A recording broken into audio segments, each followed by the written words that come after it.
Gosta de estar bem informado? Apenas por tempo limitado temos uma oferta especial. Todos os conteúdos Observador com 52% de desconto.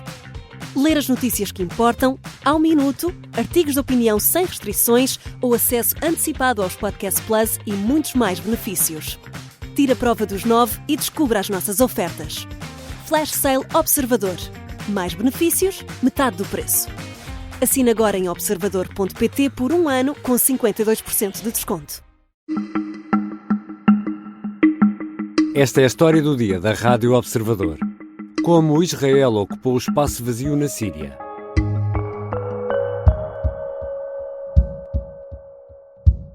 אין לנו כוונה להתערב בענייני הפנימיים של סוריה, אבל בפירוש יש לנו כוונה לעשות מה שצריך לדאוג לביטחוננו. במסגרת הזאת, אני אפשרתי לחיל האוויר להפציץ יכולות צבאיות אסטרטגיות שהשאיר צבא סוריה, כדי שאלה לא ייפלו בידי הג'יהאדיסטים. Benjamin Netanyahu diz que não quer interferir nos assuntos internos da Síria, mas não abdica de garantir a segurança de Israel. É uma das justificações avançadas para os ataques lançados contra posições sírias e a ocupação militar de algumas regiões do país vizinho. Israel reagiu rápido perante a incerteza na Síria, mas porquê? É sobre isto que vou conversar com o professor Jorge Rodrigues, do Observatório de Risco Geopolítico da Porto Business School e antigo militar. Eu sou Ricardo Conceição e esta é a história do dia de quinta-feira, 12 de dezembro.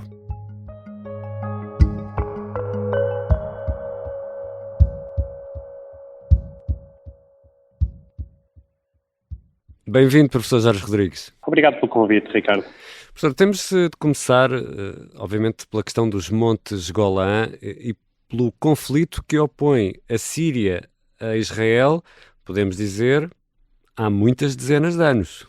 É verdade, os Montes Golã acabam por assumir uma componente importante neste conflito, desde o início desde a existência, desde que Israel surge, que os Montes Golã de alguma forma acabam por ser uma parte particularmente importante, seja a nível estratégico, seja a nível civil, seja mesmo a nível político neste relacionamento entre os dois países.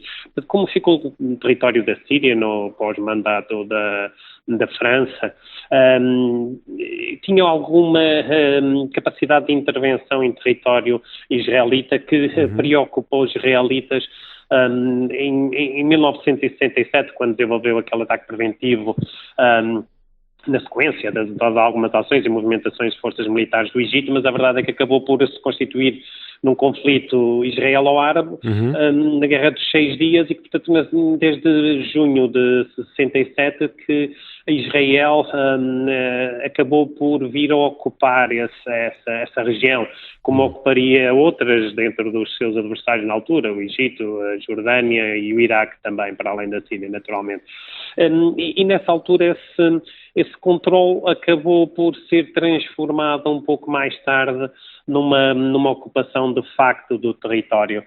De alguma forma foi evoluindo, mas a verdade é que assume agora uma importância particularmente relevante neste momento. Ou seja, até agora estes dias, e já lá vamos a estes dias, mantinha-se esse status quo, portanto, uma parte ocupada. Qual era a relação de forças nos Montes Golã nesta altura? Diríamos que Israel de alguma forma tem uma ocupação de facto de 2/3 de todo o território. Há uma zona desmilitarizada, há uma zona em que a ONU tem uma força, aliás, mais de observação, são chamadas Forças das Nações Unidas de Observação da Separação, o termo em português, UNDOF, que desde 74, na sequência de uma resolução do Conselho de Segurança, que agora não sei de cor o número, mas de qualquer maneira tem uma força que rondará os 1.000, 1.100, vai variando com as forças da região, não tem normalmente um comando da força de alguém muito relevante, de um país muito relevante, o que por si também significa alguma coisa, e mesmo a própria componente de forças não é normalmente dos países mais importantes das Nações Unidas. Isto revela também a menor prioridade que está a ser dada para esta área, assumindo um pouco o controle de Israel do território, como eu disse, que foi anexado basicamente desde 1981. Tenho a curiosidade na sequência dessa anexação, houve de facto um conjunto de ocupações de colonatos que foram desenvolvidos e grande parte da população da região, maioritariamente drusa, acabou inclusivamente por aceitar a cidadania israelita. Portanto, havia uma aceitação de facto no terreno da situação atual. E perante estes sinais que tivemos de fragilidade na Síria, com a queda de Damasco, professor Jorge Rodrigues, afinal, o que é que fez Israel agora por estes dias? Bem, Israel agiu muito rapidamente. Israel, a sua intelligence deu-lhe algum tipo de informação e promoveu muito rapidamente dois eixos de ação. Estava muito preocupado com a nova Síria, isso não deixa de ter um significado particularmente importante quando estamos a falar na guerra com 7 frentes, que é basicamente o que estaríamos aqui em análise para a visão de Netanyahu, e era importante solidificar a segurança. Pode ser vista, como tem sido por muitos atores regionais, como uma segurança demasiado alargada, mas a verdade é que estava em causa realmente aqui uma das frentes que preocupavam Israel. E os dois eixos de ação basicamente foram promover uma zona tampão e ataques em profundidade. O primeiro eixo, a zona tampão, basicamente o desenvolvimento de um alargamento da área de influência nos Montes Golã, no sentido de controlar a região, de ir um pouco mais além no território para assegurar que aquela região não seja ocupada por forças que sejam consideradas hostis. E os ataques aéreos sobre vários meios militares, aéreos, navais, terrestres, defesa aérea, etc., sobre depósitos de armamento que definitivamente não queriam que caíssem em mãos menos recomendáveis e que pudessem vir a perigar a existência de Israel. E também do comando e controle, seja ele político, seja ele militar, mas que de alguma forma esses meios pudessem vir a ser utilizados no desenvolvimento de ações contra Israel. Já voltamos à conversa com o professor Jorge Rodrigues, ex-militar, professor universitário. Qual será o grande receio de Israel em relação à situação na Síria?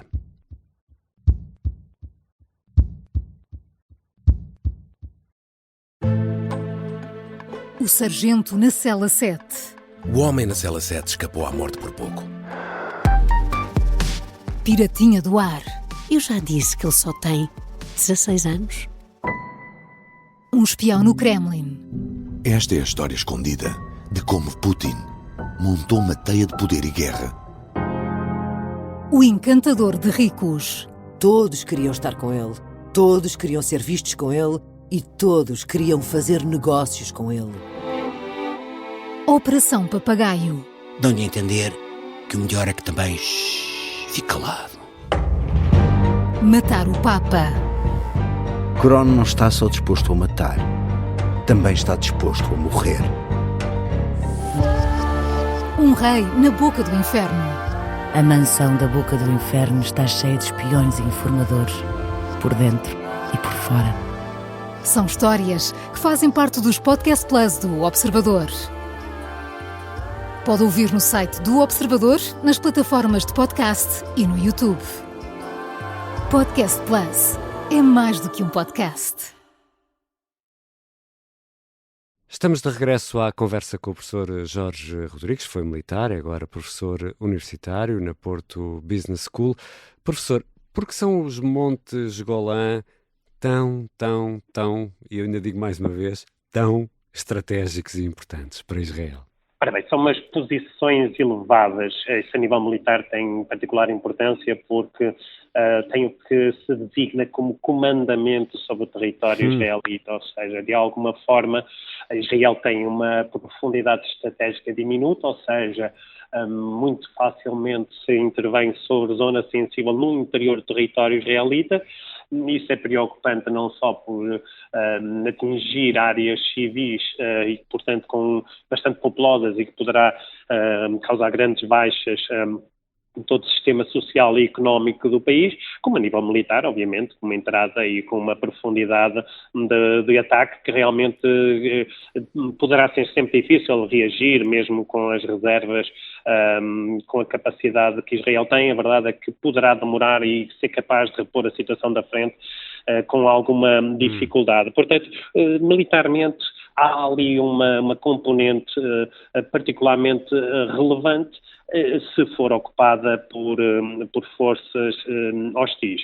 Por outro lado, e numa perspectiva mais, vou-lhe chamar civil e económica, é uma zona originária de água. A região do Monte Hermon tem uma nascente vital para aquela área de Israel, em que precisa, para efeitos económicos e também de sobrevivência dos povos que ocupam aquela região e, portanto, sendo um bem escasso, é essencial controlar. Quem tiver esse controle terá, obviamente, uma capacidade de influência, pelo menos operacional, na região, que determina outro tipo de capacidades para a globalidade da ação no momento. Professor, não deixa de ser curioso que em pleno século XXI, com a guerra dos drones, com tudo isto, neste aspecto particular dos Montes Golã, portanto, a posição elevada ainda é muito importante em termos militares, como seria há centenas ou milhares de anos, e a questão da água, é ali que nasce a água. Isto é mesmo... São duas razões aparentemente tão simples e que são elas que fazem mover esta roda, não é? Isto não deixa de ser interessante. Ricardo, sabe que de alguma forma os dois conflitos maiores que decorrem chamaram-nos um bocadinho à história e de alguma forma nos levou a pensar que os conflitos não evoluem à velocidade que eventualmente poderíamos achar e que realmente a evolução tecnológica é grande, sem dúvida, mas que por outro lado a ocupação de terreno e o boots on the ground terá sempre uma vitalidade particularmente relevante em todo tipo de ações militares e obviamente a nível económico a água será sempre um dos conflitos que sempre foi apontado como o futuro, seria a eterna luta pela água, nomeadamente em países que muito dela precisam, dada a escassez que existe. Israel foi apanhado de surpresa pela facilidade e rapidez com que os rebeldes sírios tomaram o poder? Ricardo, eu acho que todos fomos um pouco surpreendidos pela velocidade dos acontecimentos e eu até acho mesmo pela total ausência de resistência das Forças Armadas da Síria. Aliás, os russos acusam Assad disso mesmo, depois de todo o investimento que tiveram no país, como tudo caiu muito rapidamente. Mas eu, de certo modo, recordo-me um pouco do Afeganistão, da forma como os talibãs tomaram rapidamente o poder e a maneira como os norte-americanos achavam que tinham deixado, digo os norte-americanos porque lideraram, mas toda a NATO esteve presente, como achavam que tinham deixado, e eu estive no território e sei bem como estavam montadas todas as estruturas de comando e controle, o equipamento que ficou, e obviamente fomos todos muito surpreendidos pela velocidade dos acontecimentos. As dinâmicas de terreno acabam por nos pregar estas perdidas. A realidade normalmente acaba por surpreender. No entanto, Israel será sempre dos mais informados. A sua intelligence é uma referência a nível mundial e estaria muito avisada em relação seria uma crónica de uma morte anunciada, uma expressão que eu vou usando relativamente a este avanço. Inclusivamente, Israel poderá estar a par de outros atores. O poderá aqui é muito efetivo, de outros atores como a Turquia principalmente, mas há outros, no apoio e preparação desta resistência, não necessariamente de uma forma totalmente direta, mas há aqui formas indiretas que realmente foram apoiadas para a velocidade dos acontecimentos, para a capacidade operacional que foram demonstradas. E porquê? Por três razões maioritárias. Uma, para criar algum tipo de instabilidade interna na Síria, para impedir um poder centralizado forte e que, se nós virmos desde o início, o eixo de resistência realmente passava um bocadinho também pelo território sírio, e para poder de alguma forma intervir mais facilmente quando quisesse atingir alvos prioritários na Síria. Portanto, terá sido, mas por outro lado teria também já acompanhado os acontecimentos ao ponto de estar preparado para reagir. Portanto, não foi totalmente apanhado de surpresa. E estas ações militares israelitas rápidas, em força, também são uma forma de atingir ou mandar uma mensagem ao Irão, o Irão que aparentemente não teve grande capacidade de reação? Naturalmente que sim, naturalmente. Esse é componente global, eu diria mesmo, é essencial nesta análise. Não nos podemos centrar no conflito direto, temos que nos afastar um pouco e ver a globalidade. Há aqui um ajuste das placas tectónicas, a competição pelo poder mundial, etc. Tudo isto está aqui em jogo numa região. Alguns atores ganharam muito. A Turquia, por exemplo, que ganhou em toda a linha. Erdogan deve estar felicíssimo. A potência regional na luta pelo poder do mundo muçulmano, etc. Portanto, aqui há atores que realmente tiveram influência e ganharam imenso, e Erdogan devia ter esta contada desde os tempos em que a Assad o traiu, a maneira como Erdogan vê, porque passavam fins de semana juntos, temos que nos lembrar disso, e de repente passaram a inimigos. Portanto, alguma coisa aqui ficou sempre espetado num espinho, espetado na pele de Erdogan. Agora, o eixo de resistência ficou muito fragilizado com os últimos acontecimentos, não há a mínima dúvida. O Irão foi incapaz de reagir, o Irão está num momento de fraqueza, a Rússia, como apoiante, seria incapaz de lhe prestar o apoio que eventualmente poderia, porque já demonstrou não terem capacidade de manter 2 teatros de operações. A doutrina israelita de bater por fases os seus inimigos está a resultar de alguma forma, estou aqui sem fazer análises pessoais, mas apenas pragmáticas e de facto, e o Irão foi perdendo o Hamas, foi perdendo o Hezbollah no Líbano, o Houthi não consegue alimentar, os vários Hezbollahs, os 3 Hezbollahs que existem na Síria e no Iraque perdem capacidade, e depois a nível interno está a debater-se com graves problemas, seja a nível político, seja a nível social, a sua economia demonstra uma fragilidade tremenda e, portanto, há de facto aqui questões que deixam o Irão numa situação preocupante. Contudo, queria terminar deixando aqui bem claro que não se poderá encostar à parede a um adversário como o Irão, porque ainda tem a sua capacidade e pode reagir para a frente, promovendo uma escalada de quem não tem nada a perder. Isso nós sabemos que esta estratégia iraniana já tinha cerca de 40 anos, e vai tentar, obviamente, reorganizar-se e voltar a ser um ator influente na região. Não é que o deixasse de ser totalmente, mas está, de facto, num momento fraqueza. Os rebeldes sírios querem dar mostras de tolerância, estão agora no poder, não querem ser vistos como os talibã, vêm de fações fundamentalistas islâmicas. Mas, professor, poderá ser este o principal receio de Israel, ter fronteira com uma nova teocracia em que a Sharia será a lei nesse novo território? Será isso que mais assusta Israel, ou não? Passará por 2 vetores, mais uma vez um pouco em linha com o que eu dizia há pouco. As fronteiras de Israel são preocupantes, nós sabemos que ele tem vários atores regionais que são uma ameaça existencial, que têm inscrito isso dentro das suas próprias doutrinas internas. O jihadismo salafista, ou basicamente o ortodoxo, o mais ativo, o mais confrontacional na fronteira, será sempre preocupante. Isso é uma evidência.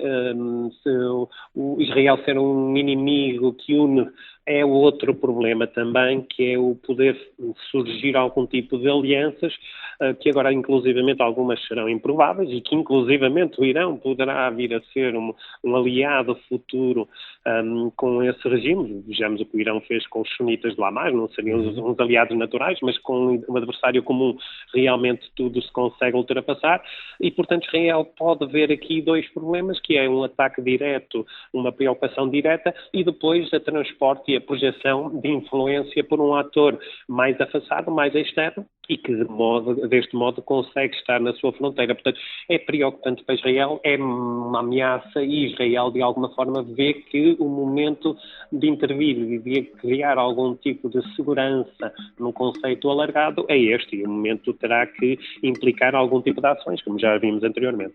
Muito obrigado, professor Jorge Rodrigues. Obrigado, Ricardo. Até breve. O professor Jorge Rodrigues pertence ao Observatório de Risco Geopolítico da Porto Business School. Esta foi a História do Dia. A sonoplastia é da Mariana Sousa Aguiar, a música do genérico do João Ribeiro. Eu sou o Ricardo Conceição. Até amanhã.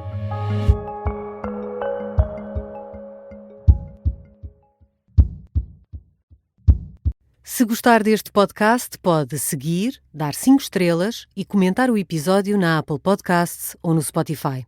Pode também subscrever e gostar no YouTube. Assim recebe uma notificação sempre que houver um novo episódio.